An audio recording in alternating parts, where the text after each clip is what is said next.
92.1 WKUL in Coleman, listening.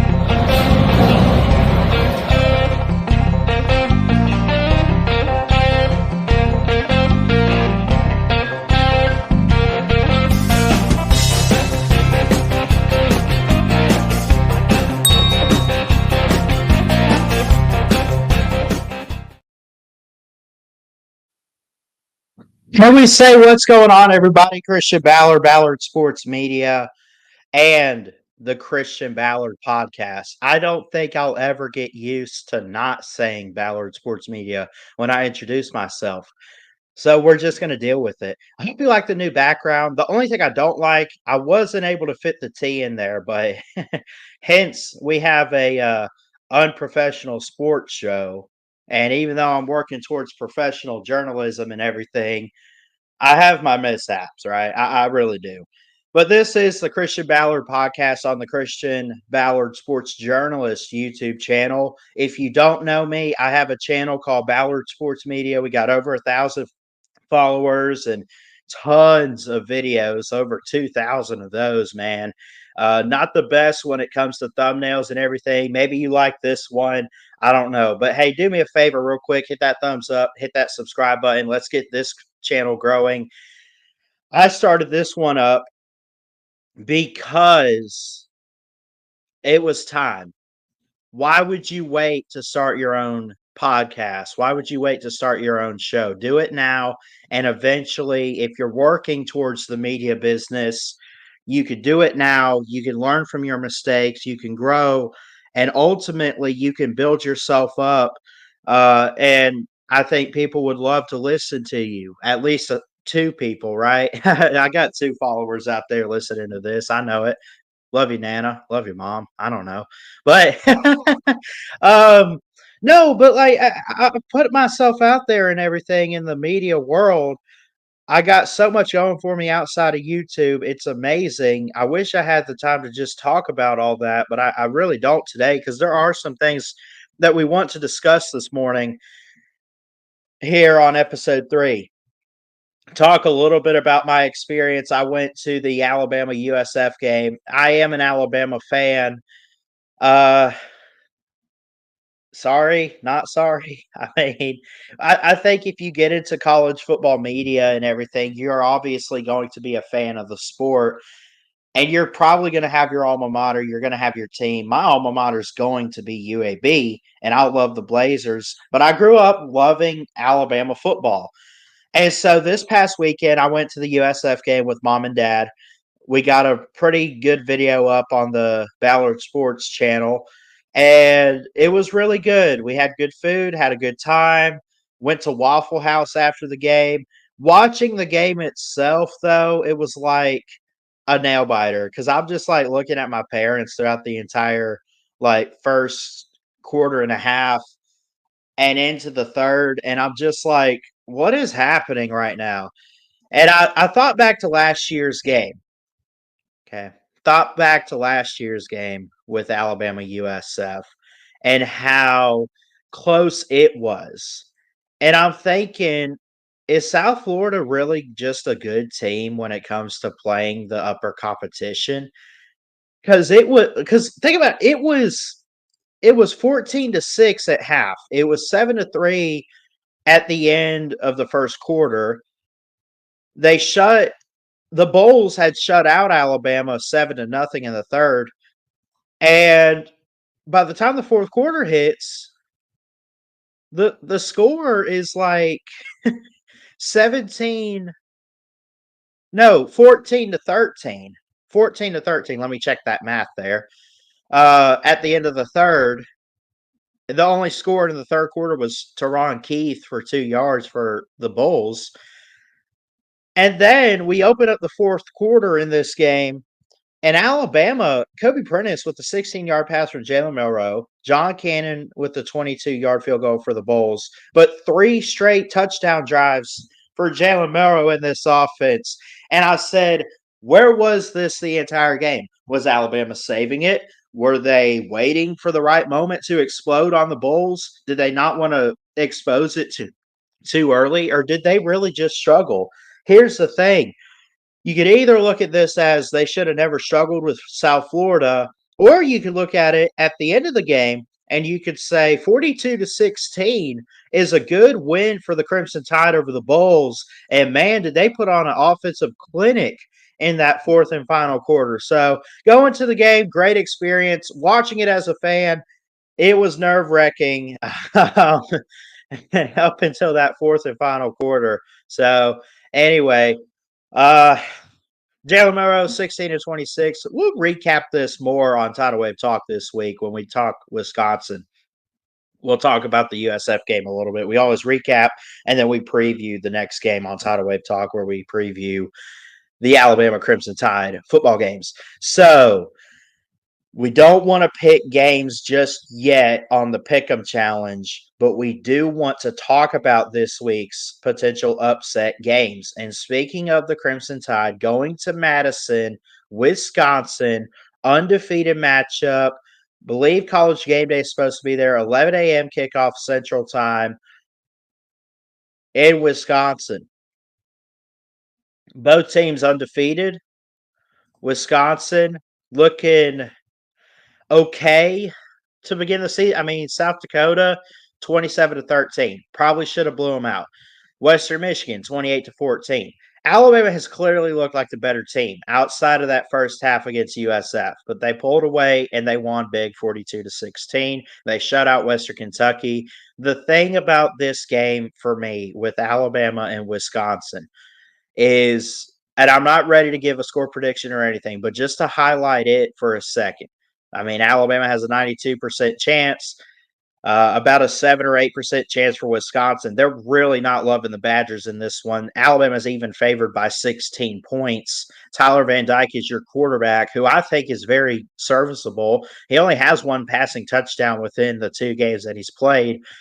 Someone's going to take their first loss here. Wisconsin, I think, could give Alabama a game. I think the crowd does always play a factor in college football. And I just think that this is your first upset alert, not in terms of it happening, but why you should watch this game due to the fact that Alabama, if they're not careful, they could go to this game and they could struggle. You think about the last few years, they've had to go on the road to the Power Four teams outside of USF, who's still Group of Five.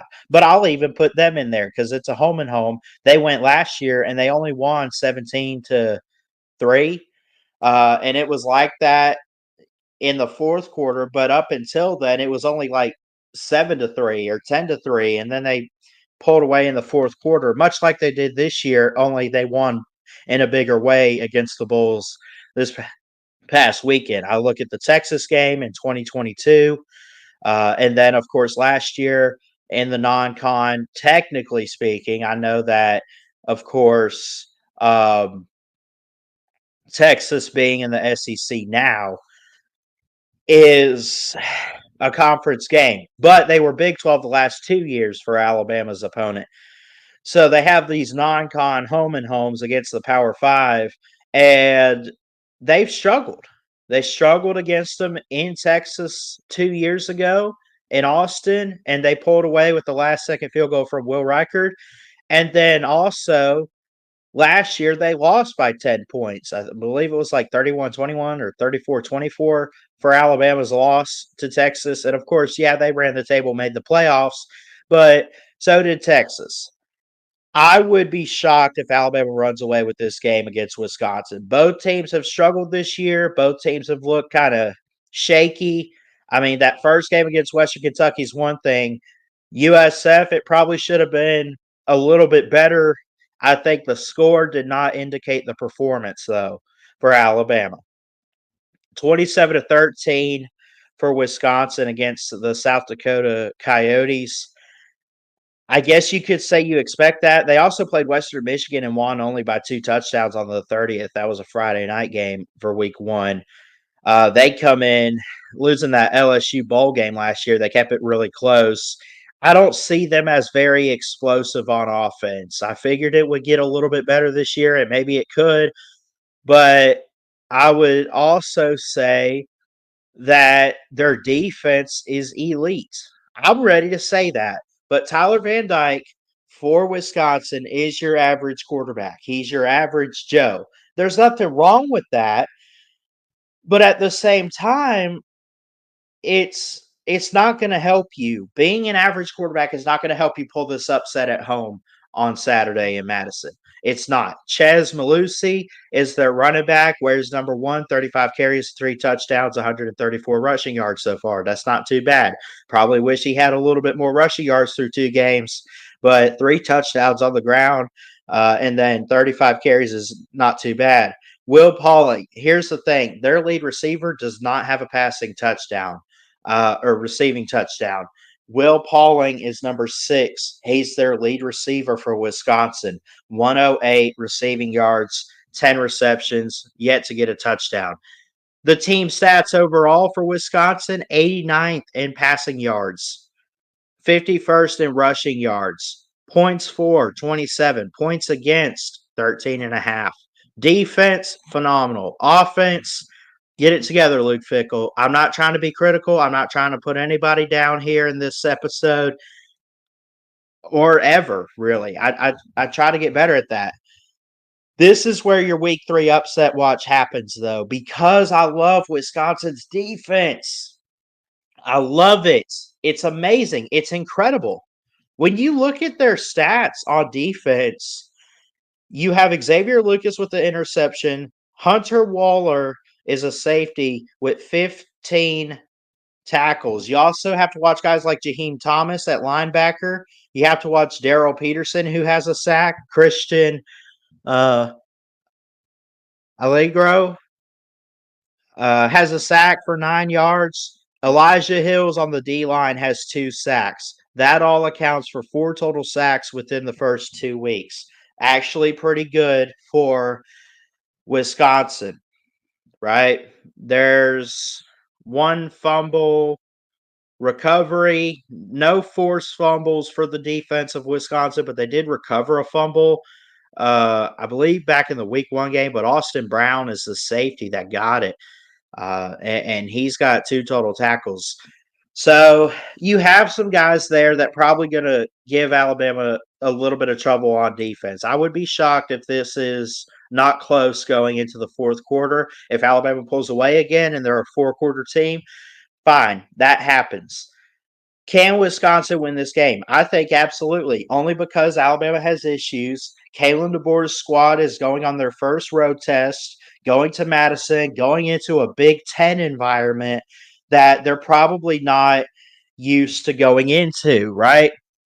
So you got to give Alabama the benefit of the doubt. Like, this is going to be a challenge on the road in a crowd.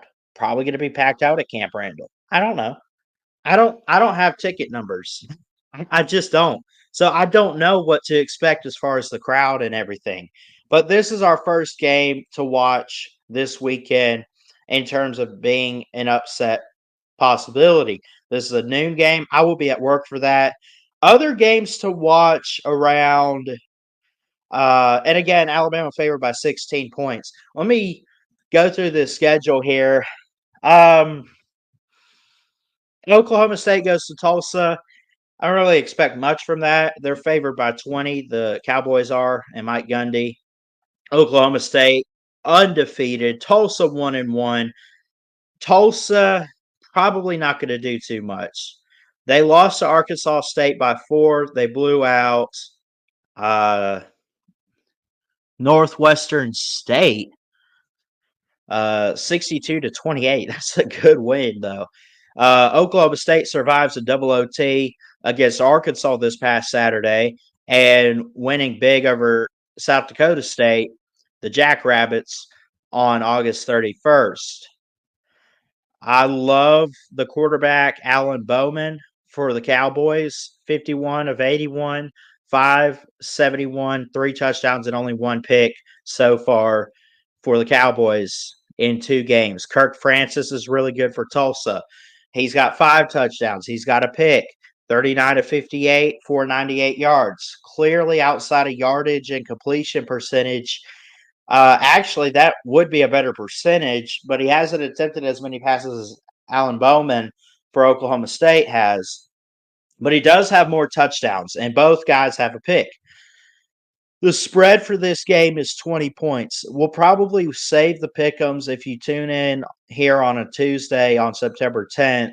We have our touchdown show tonight with me and Mayhem Matthew. We're probably going to do some pick'ems there. I'm not ready to give away like who I'm actually going to pick for some of these games yet, but I do think this could be an interesting matchup with Oklahoma State and Tulsa, especially considering Tulsa's defense and then offensive struggles this past week with Arkansas State.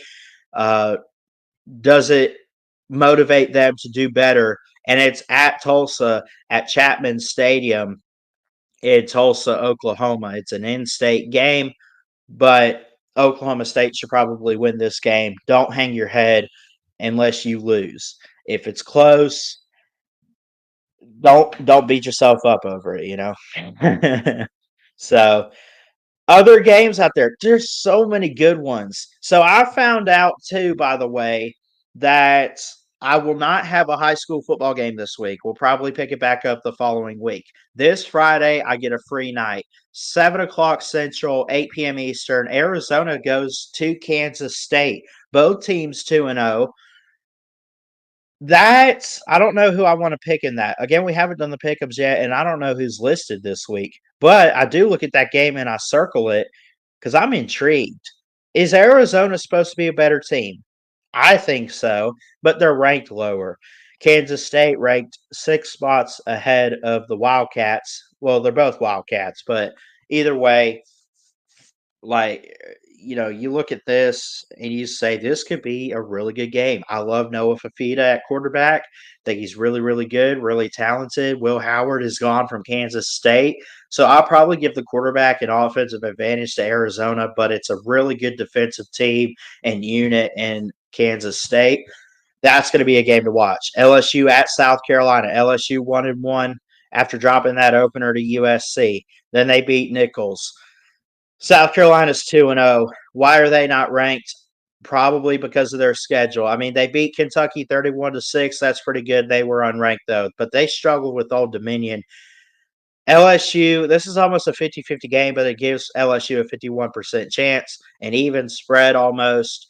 But they do favor by 7 points the LSU Tigers. I don't know who I want to take in this game here, but I think upset watch, LSU being favored, going to Columbia. If South Carolina can pull this off, they will be ranked if they upset the number 16 Fighting Tigers of LSU. Other upset games. We mentioned Oklahoma State and Tulsa, Arizona, and Kansas State. Alabama, Wisconsin, we mentioned. What about Oregon? The Civil War going to Oregon State. I doubt it. Oregon has a 68.4% chance to win. They're favored by 16.5. They struggled with Boise State this past Saturday. And not that that's necessarily bad because Boise State's good. But even with Idaho, they only won by 10. It was 24-14 in Dylan Gabriel's first start for the Ducks. Right? What? Evan Stewart from Texas A&M, really, really good. 8 receptions, 127 yards, only 1 touchdown. Jordan James is a good running back. I love his style of play. He's physical. He can hit guys. He's got 197 yards off 32 carries, but only 1 rushing touchdown. Not very explosive in what you would expect from Oregon. You think that even after 2 games, they'd have better numbers. They are favored in this game by 16.5 points. I expect them to win. I just don't know if they cover that spread because it's a good rivalry. And I give credit to Giovanni McCoy at quarterback for Oregon State, replacing DJ this year, who's got 295 yards through 2 games. However, only 2 passing touchdowns. They shut out San Diego State last week, 21-0. They played Idaho State to open, and they won 38-15. This is going to be a game that's on our must-watch list. Boston College and Missouri, I look at that. Undefeated teams and ranked. Boston College at Missouri at Memorial Stadium, 16.5-point spread. I didn't bring this one up yet. I don't think. I don't have it written in front of me. I just know we've kind of gone through some games, and But Theo Weiss, Brady Cook, really, really good for Missouri. Do I expect Missouri to win this game? It's very possible. They expect them to win by 17 plus points based on Vegas odds. I don't know. I really don't know. Boston College dominated Florida State. They shut out Duquesne. Missouri played Murray State and Buffalo. Who has a better strength of record? I'd say Boston College. Even though, but only because of that Florida State game, right? But this is at Missouri. And Missouri so far has looked dominant and explosive. They have not given up any points yet. That defense looks spectacular. They're going to give up some points here to Boston College. I feel it. I would be shocked if they don't. They are favored by 16.5. I would say it's not covered. If you want to win by 14, cool. Probably not more than 14 point deficit for the Missouri Tigers against Boston College. My personal opinion. But Boston College is good. They're ranked 24. This is a 24-on-6 matchup. In terms of rankings, this will be 11:45 Central Time this Saturday on the SEC Network. I'll do pick'ems later on a live stream, but my gut says to go and not touch this game. This could go either way, and it's going to be very, very interesting. So on upset alert this week, possibly Missouri, but again, we don't know. So Alabama, Wisconsin, watch out for that game. Boston College, Missouri, Oklahoma State, and Tulsa. The Friday night game with the Wildcats, both Wildcats, Arizona and Kansas State.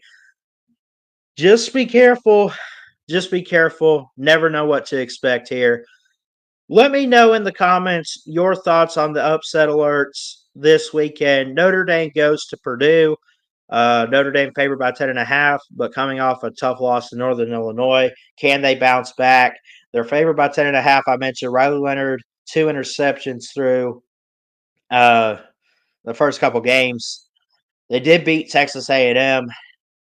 Purdue's 1-0, and it's in Indiana at West Lafayette, Ross-Ade Stadium. I like Notre Dame, but I love Purdue as well. If Notre Dame loses again, they will be out of it. And obviously, there's a lot of talk with Notre Dame that they can't make the playoffs now no matter what they do. Number one, they're not in a conference. They don't have a conference title to back it up. Number two, they lost to a group of 5 mediocre team. No disrespect to Northern Illinois, but compared to Notre Dame's level, I mean, it's an average football team, right? So what are they going to have to do? They got to not only win every other game to make a 12-team playoff, they can't lose again, but they got to prove that they're dominant. They got to cover every single spread. They got to cover everything. They got to be explosive on defense. They got to be explosive on offense. Explosive on defense, does that even make sense? I guess it does. Hard hitting. How about that? That's upset alert right there. Possibly. Watch out, Ole Miss going to Wake Forest, favored by 23. I doubt they lose that game, but you never know. Crazy things have happened. Georgia goes to Kentucky. Doubt it. Georgia's dominant, best team in the nation. No one's watching them, but we know what to expect. There's other games on that we're going to want to watch that day this Saturday, but they are on ABC this week against Kentucky at 6:30 Central. Other than that, that's practically your upset alert. I mean, it starts Arizona, Kansas State on Friday. Alabama could lose. Oklahoma State, be careful with Tulsa. LSU and South Carolina. I doubt Michigan loses to Arkansas State. They lost to Texas, I know, but that's Texas. And they're going to make the playoffs, possibly make the SEC title. They're going to dominate. Boston College could get Missouri. Oregon State could get Oregon. Ball State and Miami, I doubt it. I think Miami comes in here. Cam Ward lights it up. He's only got 1 pick through 2 games, 689 yards already and 6 touchdowns. One of those games being against the Florida Gators in a rivalry game. And holy cow, did he lit up the Gators. That was incredible. So let me know in the comments your upset alert team for week 3 of college football. Again, we also talked about going to the USF game this past Saturday. Great experience with mom and dad, special moments, memories that'll last a lifetime. Love and appreciate you, mom and dad, for taking me to that. And I look forward to going to the Iron Bowl with mom later this year. That'll be really, really fun. So that'll do it for this episode of the Christian Ballard Podcast. Got to prepare, got to get ready for tonight's episode of Touchdowns with myself and Mayhem Matthew. Love you guys. Stay tuned to Ballard Sports Media and this channel on YouTube for more sports content, and also hit the bell, subscribe, like, and all that stuff. Get notified when we post a new episode and everything like that. Love you guys. God bless, and we'll see you next time. Christian Ballard here at 92.1 WKUL.